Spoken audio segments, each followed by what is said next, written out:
শহীদদের বাসরায় আজ বাদ আসুন কুষ্টিয়ার পাঁচ রাস্তা করে আলেম ওলামাদের নিয়ে দোয়া ও গায়বানা জানাজা অনুষ্ঠিত হয়েছে।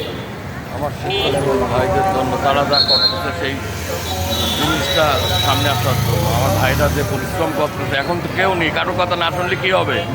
হ্যাঁ, এখন কেউ আছে না? পুলিশ আছে না, প্রশাসন আছে না, কেউ আছে, কিন্তু এখন কারো কথা না শুনলে না আছে। আমার ভাইরা পরিশ্রম করতেছে, আমার সেই ভাইদের জন্য ভাই হাজারো সালাম আপনাদের।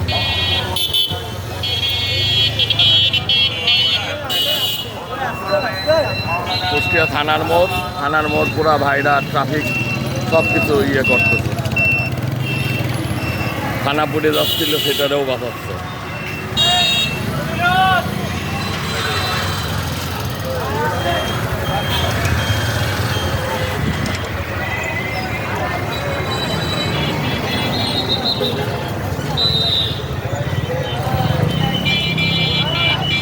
বাংলাদেশ স্বাধীন, বাংলাদেশ জিন্দাবাদ।